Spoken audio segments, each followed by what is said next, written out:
Good morning, all the students. Concept of formal charge अपन ने पढ़ लिया है और इस ऑनलाइन क्लास में अपन कुछ एग्जाम्पल्स लेते हैं और उस एग्जाम्पल्स के आधार पर फॉर्मल चार्ज को एक्सप्लेन करते हैं।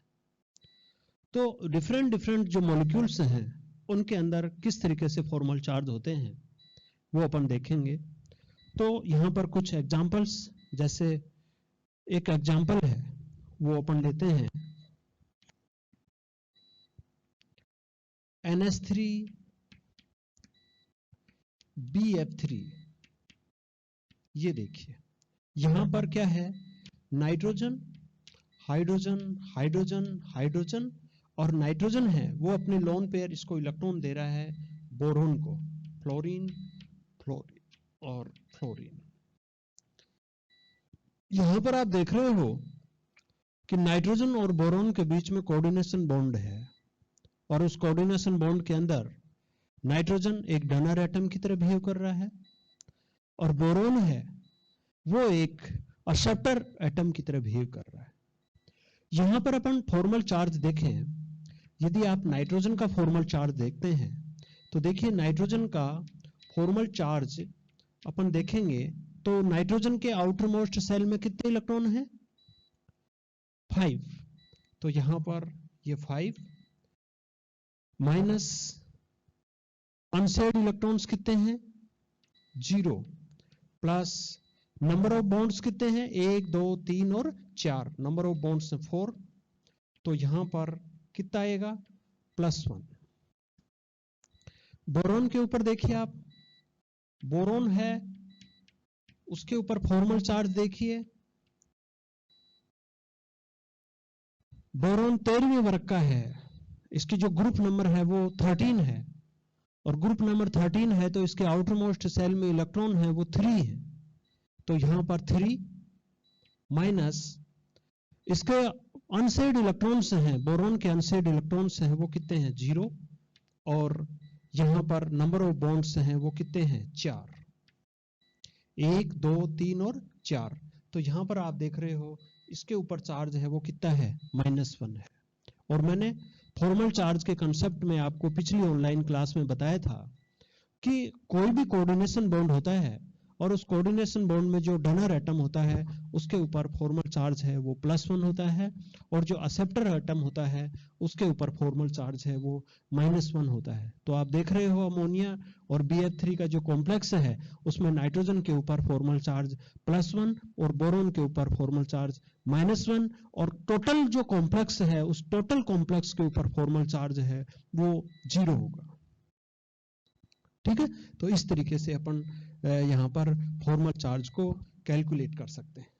इसके अलावा अपन दूसरा देखते हैं, दूसरा एग्जांपल देखेंगे।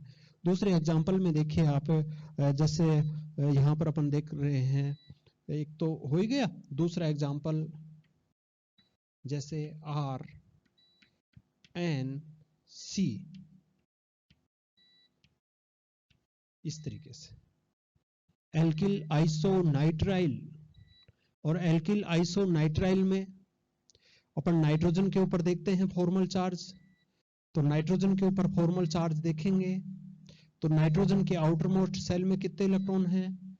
5 minus number of unsaid electrons कितने हैं? 0 प्लस नंबर ऑफ बॉन्ड्स कितने हैं? 4। तो यहां पर नाइट्रोजन पर फॉर्मल चार्ज है वो +1 आ रहा है। कार्बन के ऊपर देखेंगे आप, कार्बन के आउटर मोस्ट सेल में कितने इलेक्ट्रॉन्स हैं? 4 माइनस अनसेड इलेक्ट्रॉन्स। देखो ये जो बॉन्ड बन रहा है ये बॉन्ड नाइट्रोजन के अनपेयर्ड इलेक्ट्रॉन्स के डोनेशन के कारण से बन रहा है। तो यहां पर 2 इलेक्ट्रॉन्स हैं वो अनसेड हैं। तो ये 2 इलेक्ट्रॉन्स और 2 इलेक्ट्रॉन्स, तो 4 ही तो इलेक्ट्रॉन हैं। तो ये 2 इलेक्ट्रॉन्स हैं, ये तो कार्बन के हैं और इस बॉन्ड के इलेक्ट्रॉन्स है वो किसके द्वारा दिए जा रहे हैं? नाइट्रोजन के द्वारा। तो अनसेड इलेक्ट्रॉन्स कितने हैं? 2 प्लस नंबर ऑफ बॉन्ड्स कितने हैं कार्बन के? 3। तो यहां पर आप देख रहे हो कार्बन के ऊपर कितना आ रहा है? -1। तो यहां पर जो फॉर्मल चार्ज है नाइट्रोजन के ऊपर +1 है और कार्बन के ऊपर जो फॉर्मल चार्ज है वो -1 है। तो इस तरीके से यहाँ पर फॉर्मल चार्ज को अपन इस तरीके से कैलकुलेट कर सकते हैं। इसी तरीके से एक और एग्जांपल देखिए, जैसे HNO3। यदि या तो ये ऐसे पूछ सकता है कि HNO3 पर कुल औपचारिक आवेश की गणना कीजिए, या HNO3 में नाइट्रोजन के ऊपर औपचारिक आवेश है उसकी गणना कीजिए। तो अपन दोनों ही तरीके से अपन देख लेते हैं कि HNO3 है उसमें अपन किस तरीके से अपन गणना करते हैं। तो HNO3 की जो स्ट्रक्चर्स है वो देखिए, HON डबल बॉन्ड O और ये इस तरीके से, ठीक है। तो यहाँ पर ये HNO3 होता है और HNO3 होगा तो यहाँ पर ये कितने इलेक्ट्रॉन्स होंगे, 6 इलेक्ट्रॉन्स होंगे, क्योंकि ऑक्सीजन के आउटर मोस्ट में 6 इलेक्ट्रॉन हैं और यहाँ पर 6 इलेक्ट्रॉन होंगे, तो इसके ऊपर नेगेटिव चार्ज और इसके ऊपर पॉजिटिव चार्ज। तो इस तरीके से अपन इसकी रेजोनेंस स्ट्रक्चर्स लिखते हैं, तब भी अपन इसको इस तरीके से लिखते हैं। यहाँ पर डबल बॉन्ड भी लिख सकते हैं और ये कोऑर्डिनेशन बॉन्ड भी। यहाँ पर देखिए, ये ऑक्सीजन A है, ये ऑक्सीजन B है, ये ऑक्सीजन C है और ये नाइट्रोजन है। तो अपन नाइट्रोजन के ऊपर फॉर्मल चार्ज है उसको अपन कैलकुलेट करेंगे। तो नाइट्रोजन के आउटर मोस्ट सेल में कितने इलेक्ट्रॉन हैं, 5, माइनस यहां पर नंबर ऑफ इलेक्ट्रॉन्स कितने हैं आउटर मोस्ट सेल में, अनसेड इलेक्ट्रॉन्स कितने हैं, अनसेड इलेक्ट्रॉन्स हैं 5 ही तो थे, तो 2 तो यहाँ काम आ गए, 1 यहाँ पर और 2 कोऑर्डिनेशन बॉन्ड बनाने में। तो इसका मतलब नाइट्रोजन के ऊपर कोई अनसेड इलेक्ट्रॉन्स नहीं है, और नहीं है तो इसका मतलब यहाँ पर क्या आएगा, 0 प्लस नंबर ऑफ बॉन्ड्स कितने हैं नाइट्रोजन के पास में, नंबर ऑफ बॉन्ड्स कितने होंगे, 1 2 3 और 4 होंगे, तो यहाँ पर ये 4, तो यहाँ पर ये कितने होंगे, +1। ठीक है। यहाँ पर ऑक्सीजन बी की बात करें, और मैं ये समझता हूं कि आप इतनी देर पढ़ते हुए हो गई और आपको ये मालूम चल गया होगा कि ऑक्सीजन बी के ऊपर औपचारिक आवेश कितना होगा। तो आप बता सकते हैं कितना होगा। यहाँ पर कोऑर्डिनेशन बॉन्ड है, ये डोनर एटम है और ये क्या है, एक्सेप्टर एटम है। तो एक्सेप्टर एटम के ऊपर औपचारिक आवेश है वो कितना होता है, -1। तो यहाँ पर अपन ये भी ध्यान में रखना है कि इसका जो आंसर है वो कितना आएगा, -1 आएगा। करके भी देख लेते हैं।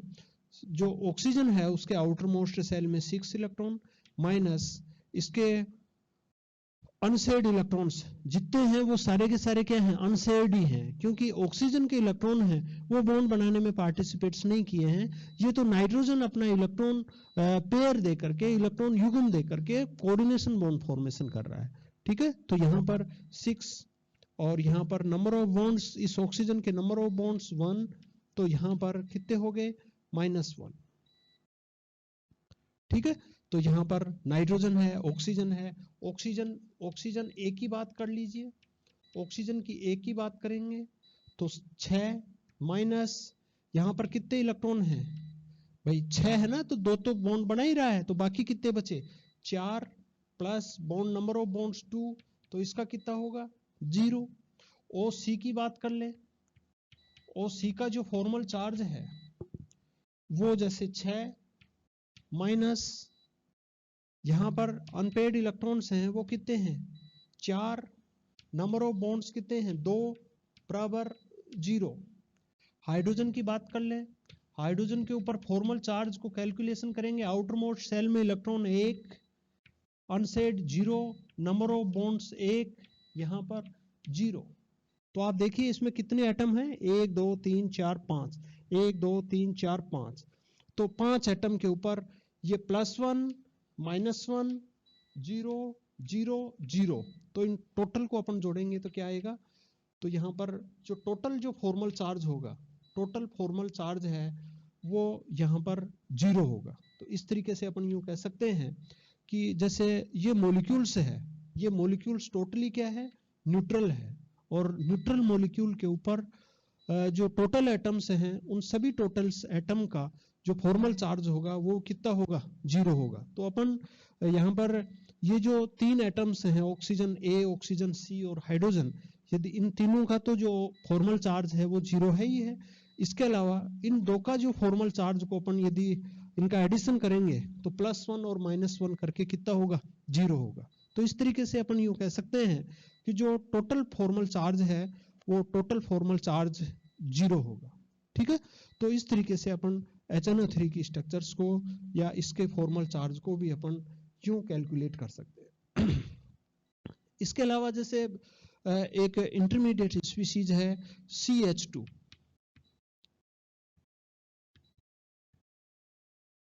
कार्बिन क्या है, एक इंटरमीडिएट स्पीशीज है।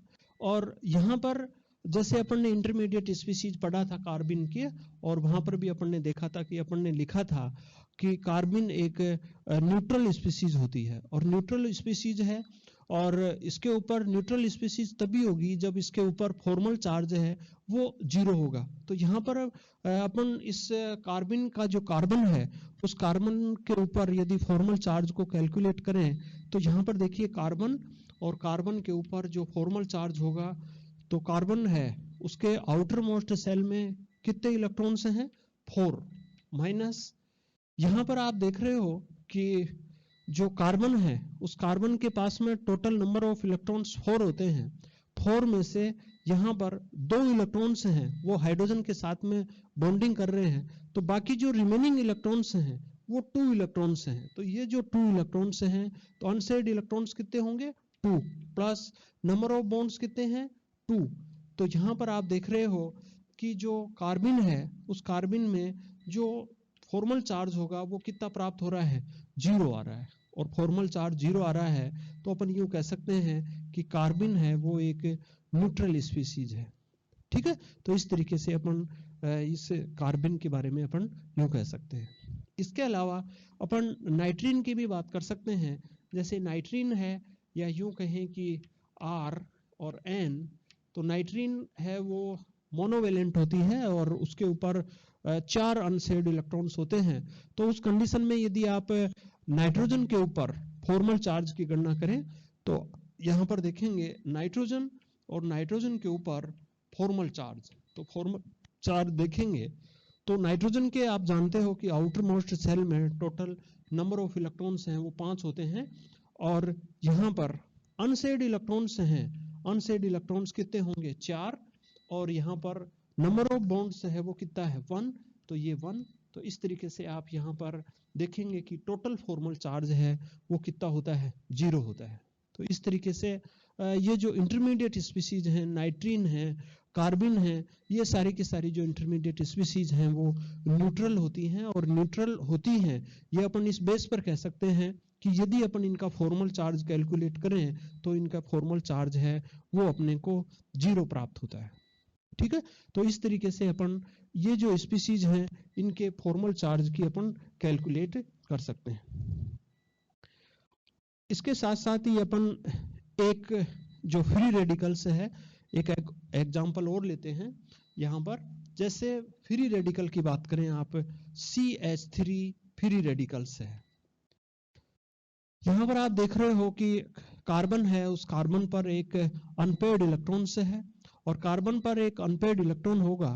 तो यहाँ पर जैसे अपन कार्बन का फॉर्मल चार्ज कैलकुलेट करें तो आप देख रहे हो कि कार्बन के आउटर मोस्ट सेल में 4 इलेक्ट्रॉन्स होते हैं, और इसके पास में अनसेड इलेक्ट्रॉन्स है, वो अनसेड इलेक्ट्रॉन्स है वो 1 है जो बॉन्ड बनाने में पार्टिसिपेट नहीं कर रहा है, और यहाँ पर नंबर ऑफ बॉन्ड्स हैं वो 3 हैं। तो यहाँ पर अपन देखेंगे कि 4, और यहाँ पर जो फॉर्मल चार्ज है वो कितना आएगा, 0 आएगा। तो ये जो फ्री रेडिकल है इसके ऊपर अपन न तो प्लस लिखेंगे और न माइनस लिखेंगे, तो इसका फॉर्मल चार्ज है वो कितना होगा, 0 होगा।